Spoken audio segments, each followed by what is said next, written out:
여러분의 삶을 되돌아봤을 때 왜 죄가 없고 흠이 없겠습니까? 그게 죄책감이 때로 우리를 누르기를 해요.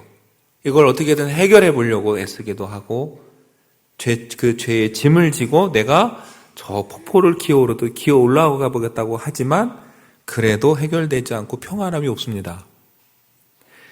로마에 가면 성계단 성당이라고 있습니다. 스칼라 산타라고 하는데 이 교회가 성당이 유명한 이유는 다른 거 아니에요. 거기는 계단 때문입니다. 전해지기로는 콘스탄티누스 황제의 어머니 헬레나가 신앙심이 깊었어요. 예루살렘의 성지순례를 갔다가 빌라도 총독의 집이라고 전해지는 곳을 갔어요. 생각해 보니까 여러분, 그러면 빌라도의 총독이 거하던 곳이 맞다면 거기서 누가 재판을 받았습니까? 예수님이 재판을 받았잖아요. 그럼 예수님이 이 계단을 오르셨겠구나 해서 그 계단을 로마까지 옮겨왔어요. 그래서 그 성당이 뭐예요? 성계단 성당이에요. 사람들이 그 계단을 오를 때는 예수님에 대한 존경심과 그 고난에 동참한다는 뜻으로요, 무릎으로 그 계단을 기어오릅니다. 루터도 그랬어요. 죄책감에 힘들어 하면서 그 계단을 무릎으로 기어 올라가기도 했습니다. 더한 고행도 했어요. 근데 루터가 아무리 노력을 해도 죄책감으로부터 자유로움을 누리지 못했어요. 그러다가 로마서 말씀에서 그는 비로소 은혜를 발견하고 자유함을 얻습니다. 다른 말씀이 아니라 이 말씀이죠. 오직 의인은 믿음으로 말미암아 살리라. 여러분, 그 말씀과 함께 루터는 죄로부터 자유함을 누리게 됩니다. 무릎으로 그 계단을 올라갈 때도 누리지 못하던 자유를 믿음으로 그 은혜 안에서 누리게 되는 거죠. 여러분, 바울은 이렇게 말합니다. 로마서 5장 9절에서 그러면 이제 우리가 그의 피로 말미암아 의롭다 하심을 받았으니 더욱 그로 말미암아 진노하심에서 구원을 받을 것이다. 여러분, 우리가 죄로부터 자유롭게 되는 것, 구원에 이르는 건 우리 힘이 아니라는 거예요. 그의 피로 말미암아 예수 그리스도의 십자가의 희생으로 말미암아 우리가 구원을 얻고 죄로부터 자유를 얻게 됐다는 거예요. 우리를 억누르던 그 죄의 짐을 우리가 끄는 게 아니라 누가 끊으셨어요? 예수님께서 끊어주셔서 오늘 우리가 자유함을 누리게 되는 겁니다. 여러분, 근데 이 신약에 나타나는 그 구원의 원리를 이 구약에서도 발견할 수 있는데 그게 오늘 출애굽기 12장입니다. 여러분, 이집트에 찾아온 마지막 10번째 재앙은 처음 난 것들이 죽는 재앙입니다. 근데 하나님께서 길을 하나 열어주셨어요. 죽음의 그림자가 들이올 때 어린 양의 피를 문설주에 바르라 그랬습니다. 오늘 우리가 읽은 본문에 보면은 14일 전에 흠없는 어린 양을 하나 정해서 잘 간수하다가 어떻게 돼요? 그날 밤에 그것을 잡아서 그 피는 좌우 문설주와 인방에 바르라 그랬어요. 그러면 죽음이 오다가 그 피를 보고 어떻게 해요? 그 집을 지나갈 것이다, 넘어갈 것이다. 그래서 그날을 유월절이다 이름을 붙인 겁니다. 넘어간 날이에요. 뭐가 넘어갑니까? 죽음이 넘어갔어요. 원래는 그래서 다 죽을 수밖에 없는 운명이었는데 그 어린 양의 피로 말미암아 죽음을 피하고 새로운 생명을 얻게 된 날이 유월절입니다. 그러니까 여러분, 유월절은 이집트 사람들에게는 심판의 날입니다. 하나님이 택하신 그 하나님의 장자와 같은 이스라엘을 핍박하고 심지어 거기서 태어난 남자아이들을 죽였던 이집트에게는 이 날은 심판의 날이에요. 그러나 그 하나님의 말씀에 순종해서 어린 양의 피를 문설주에 발랐던 이스라엘에게 이 날은 구원의 날이자 해방의 날입니다. 그들이 한 건 아무것도 없어요. 그렇다고 어린 양의 피에 무슨 능력이 있는 게 아니에요. 하나님께서 그 피를 대신 받으시고 은혜 가운데 용서해 주셨을 뿐이에요. 누구의 공로나 힘도 아닙니다. 하나님의 은혜예요. 그 책임을 져야 될 이 사람들이 어린 양의 피로 대신 값을 지불하도록 대속해 주신 그 은혜로 여러분 이 유월절에 이스라엘은 뭘 얻었어요? 새로운 생명을 얻었습니다. 그게 유월절이에요. 여러분, 하나님은 유대인들 이스라엘 향해서 이렇게 말씀하세요. 출애굽기 12장 2절에 보면은 이 달을 너희에게 달의 시작 곧 해의 첫 달이 되게 하라.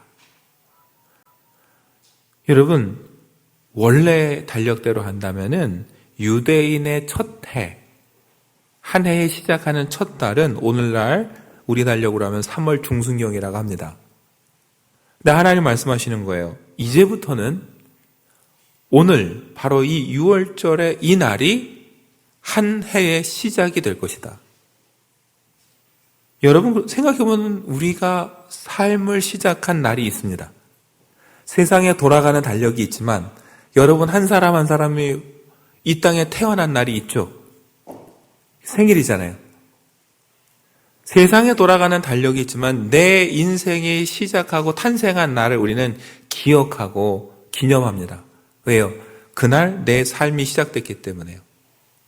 그 원리예요. 하나님 말씀하시는 거예요. 세상의 달력이 어떻게든지 간에 신앙적으로 보면은 뭐예요? 하나님께서 새로운 생명을 허락하신 이 날이 뭐예요? 우리가 새롭게 출발하는 날이다. 그렇게 선언하시고 기억하라는 거예요. 매년 이 날이 되면 우리가 하나님으로부터 생명을 얻었지라고 하면서 감사하면서 그 은혜로 살아가라는 거예요. 여러분 그렇게 우리 삶에는 그냥 세상에 돌아가는 달력과 상관없이 새로운 삶을 시작하는 의미 있는 날이 꼭 하나씩 있기 마련입니다. 얼마 전 신문 기사에서 제가 뉴스를 하나 봤어요. 꽤 오래전에 가수로도 활동하시고 라디오 DJ로도 오래 활동했던 유열이라는 분이 있습니다. 신문에 봤더니 이제 유열 집사님이라고 나왔더라고요. 꽤 오랫동안 생각해보니까 보이지 않았어요. 라디오도 노래도. 왜 그런가 봤더니 8년 전쯤에 폐 섬유증 진단을 받았다고 합니다. 폐가 점점 굳어져 가는 거예요. 기능을 못해요. 여러분 사람이 숨을 못 쉬면 어떻게 됩니까? 죽게 되는 거죠. 점점 상태가 악화되면서 숨을 쉴 수 없게 되고 의사는 더 이상 방법이 없다고 폐를 통째로 이식받는 것 말고는 방법이 없다고 그래서 죽을 고비를 여러 번 넘겼다고 합니다. 온 교인들이 함께 기도해주고 이 유열 집사님 아내 되는 분도 5살 된 5학년 아들도 새벽마다 나가서 기도했다고 해요. 그래서 기증자가 생겨서 이제 수술을 받고 이제 사나보다 했는데 수술을 앞두고 직전에 기증하시기로 한 분에게 문제가 생겨서 기증이 안 됐어요. 또 죽을 고비를 넘겨요. 절망 가운데 있어요. 그런데 7일 만에 기적처럼 다시 기증자가 나와서 수술을 받았다고 합니다. 그래서 폐를 이식받은 거예요. 그리고 이제 회복 중에 있는 상태예요. 여러분, 이분이 이렇게 얘기를 했어요. 자기는 지금 하나님이 주신 새 생명을 살고 있다. 이미 태어나서 육신의 생일도 있지만 이분에겐 뭐예요? 죽음 직전에서 죽음의 문턱에서 다시 살아나서 생명을 얻었어요. 그래서 뭐라고 말해요? 또다시 새로운 생명을, 새로운 삶을 시작하게 됐다.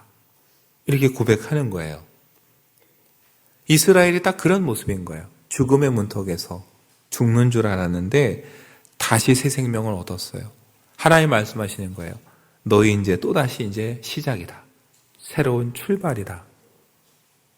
여러분 그렇게 생명을 덤으로 얻으면 어떻게 될까요? 생각이 바뀝니다. 이분이 유엘 집사님이 이렇게 얘기를 했어요. 죽음 앞에 서보니까 비로소 삶이 보였다. 그러면서 하는 이야기가 죽음에 대한 두려움보다 더 괴로웠던 건 후회였다라는 거예요. 후회. 하나님 앞에 온전히 살지 못했던 그 부끄러움과 후회. 죽음이 두려운 게 아니라 이게 너무 부끄럽고 죄송했다는 거예요. 적당히 살아온 모습이 너무 부끄러웠고, 나라는 이 주어가 가득했던 삶이, 불순종했던 삶이 너무 부끄러워서 하나님 앞에 정말 참회하고 회개했다는 거예요. 그러면서 다짐하기를, 하나님께서 새롭게 주신 이 생명이니만큼 몸이 회복되면은 마음껏 하나님을 찬양하면서 이 은혜를 나누는 삶을 살고 싶다. 그러면서 모든 것들이 지금 생각해 보면은 하나님 주신 축복이고 기적이다. 이렇게 고백하는 걸 봤습니다. 오늘 이 본문에 딱 맞는 상황인 것 같아요. 죽음 직전에 새로운 생명을 얻었습니다. 되돌아보니까 모든 게 후회가 돼요. 이렇게 살면 안 됐는데. 그래서 어떻게 돼요? 새로 덤으로 주신 생명이니까 내가 앞으로 하나님 뜻을 위해서 살아보겠다 다짐하는 거죠. 여러분, 6월절의 모습이 딱 그런 모습이에요. 하나님은 너 이제 새롭게 출발하는 거야. 앞으로 여기가 해 시작이야 라고 선언해 주셨어요. 앞으로 새롭게 살아야 돼. 그러면서 6월절 식사에 대해서 얘기를 하세요. 양을 잡아서 피는 발랐죠. 나머지는 어떻게 합니까?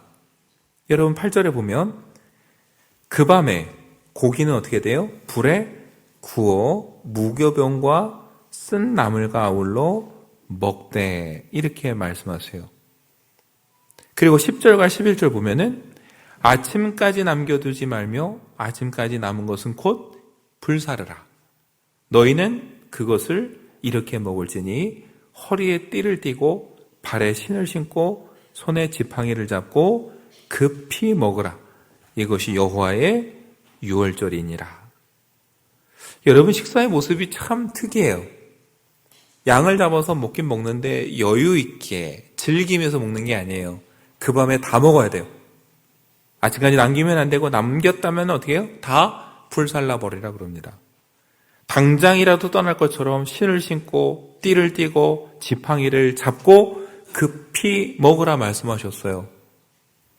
하나님은 왜 그렇게 말씀하셨을까요? 여러분, 노예 생활 400년입니다. 이 정도 되면 어떻게 자포자기 합니다. 이제 여기서 그냥 끝나는 거지. 뭘 이 문제가 해결되겠어. 우리도 그럴 때가 있어요. 때로 고난에 직면하면은 이 고난이 영원히 안 끝날 것 같아요. 더 이상 방법이 없다라고 생각해서 자포자기 할 때가 있어요. 이 문제가 어떻게 해결되겠어? 근데 하나님은 말씀하시는 거예요. 하나님의 은혜의 때는 갑자기 도적과 같이 올 수도 있다라는 거. 400년의 문제가 오늘 이 밤에 하루아침에 해결될 수도 있다라는 거. 정말 이 밤에 갑자기 해결되고 내일 나가야 된다면 어떻게 돼요? 나갈 수 있는 준비를 하고서 있어야 되는 거죠. 하나님 그 얘기를 하시는 거예요. 끝나지 않을 것 같던 이 고난도 오늘 밤이면 끝날 것이라고. 내일은 여기를 나갈 거라고. 그러니까 어떻게 해야 돼요? 내일 나갈 수 있게 준비하고 먹으라고 말씀하시는 거예요. 여러분과 저에게도 마찬가지입니다. 그 은혜의 때는 어느 날 갑자기 올 수 있어요. 여러분 지금 겪고 있는 그 고난이 안 끝날 것 같고 영원할 것 같고 아니에요. 하나님의 은혜의 때는 어느 날 갑자기 올 수도 있습니다. 그래서 믿음의 사람은 그 은혜를 사모하면서 언제든 부르시면 갈 수 있게 그런 모습으로 살아가는 거예요. 그렇게 먹는데 여러분, 고기를 이왕 먹는 거 좋은 소스에 맛있는 찬과 곁들여 먹으면 얼마나 좋습니까? 근데 아까 8절에 뭐라고 그랬죠? 무엇과 더불어 먹어요? 무교병과 쓴나물과 아울러 먹으라 그래요. 우리가 읽지 않았지만 여러분, 출애굽기 12장 15절에 보면 이렇게도 말씀하세요. 너희는 이래 동안 무교병을 먹을지니 그 첫날의 누룩을 너희 집에서 제하라. 무릇 첫날부터 일곱째 날까지 유교병을 먹는 자는 이스라엘에서 끊어지리라. 여러분, 무교병이라는 건 누룩을 넣지 않고, 즉 발효시키지 않고 구운 거예요. 그러니까 상당히 맛이 없고 딱딱하고 건조해요. 여러분 요즘 맛있게 드시는 빵 생각해 보세요. 어떤 빵입니까? 광고 보면 우리는 천연 효모노소 발효시켰다 뭐 이런 거 자랑하잖아요. 왜요? 그래야 뭔가 부풀고 맛있는데 아무것도 안 넣으면 얼마나 맛이 없겠어요? 딱딱하고. 그게 무교병입니다. 그걸 먹고 쓴 나무를 먹으래요. 하나님 말씀하시는 거예요. 이제 새롭게 출발하지만 그렇다고 지난 날을 잊지 말라는 거예요. 너희가 이집트에서 고생했던 것을 기억하고 동시에 뭐예요? 그 고난에서 구원하신 하나님의 은혜를 기억하라는 거예요. 더 나아가서 하나님이 주신 새로운 생명을, 새로운 삶을 어떻게 돼요? 의미 있게 살라는 거예요. 여러분, 누룩하면 어떤 의미가 떠오르세요? 성경에. 다 그런 건 아니지만 대부분 누룩은 성경에서 부정한 것과 연관됩니다. 뭔가 부패식과 연관되어 있어요. 누룩을 넣지 않은 것을 일해 동안 먹으라. 이 무교조를 지키라는 건 다른 게 아니에요. 이제 하나님의 사람으로 거듭났다면은 우리 삶 속에서 뭘 해야 돼요? 부정한 것, 하나님 원치 않는 거 다 어떻게 해요? 이제는 우리 삶에서 그것을 다 제거해야 되는 거예요. 하나님께서 우리와 함께 거하실 텐데 그러면 그 하나님이 거하시기에 합당한 삶을 살아야 된다라는 걸 여러분이 6월절 만찬을 통해 보여주시는 거예요. 여러분 6월절 식사는 다른 게 아니에요. 죽을 수밖에 없는 우리가 하나님 은혜로 생명을 얻었다라는 거고 그 하나님의 은혜로 이제 우리는 새로운 삶을 이제 시작했다는 거예요. 그다음 그 삶을 어떻게 돼요? 의미 있게 살아야 돼요. 하나님 보시기에 합당한 삶을 살아야 되는 거고 지난날 죄는 다 떨쳐버리고 새로운 모양으로 살아가야 될 이제 책임이 우리에게 주어지는 거예요. 여러분, 이 6월절의 이 깊은 의미를 우리에게 눈으로 보여주시고 완전하게 이루어주신 분이 누굽니까? 예수 그리스도예요. 세례 요한이 예수님을 보고 뭐라고 했습니까? 보라, 세상 죄를 지고 가는 뭐예요? 어린 양이다 그랬어요. 하나님의 어린 양. 맞아요. 6월절의 어린 양의 피는 누구를 상징합니까? 예수 그리스도의 희생과 순환을 상징하는 거예요. 그 예수님의 피로 죽을 수밖에 없는 우리가 생명을 얻었습니다. 내 평생 짊어지고 가던 죄의 문제를 예수님께서 거기서 해결해 주시고 우리에게 새로운 생명을 주셨어요. 그래서 바울이 뭐라고 합니까?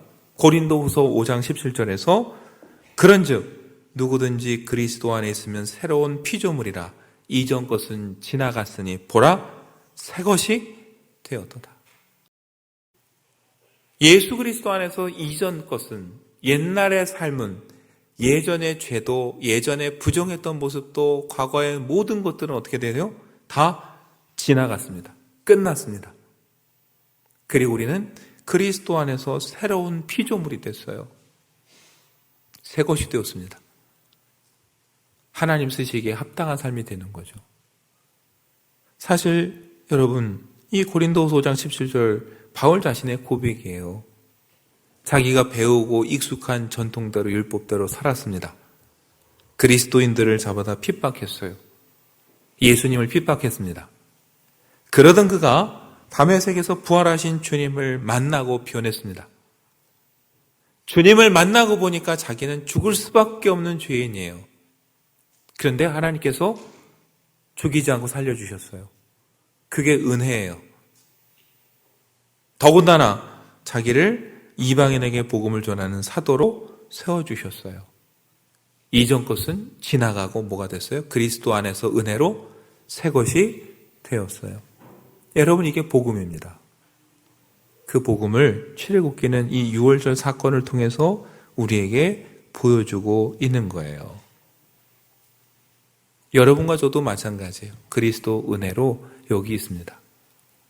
허물도 있고 아직 우리에게 짐도 있지만 주님의 은혜로 여기 서 있는 거죠.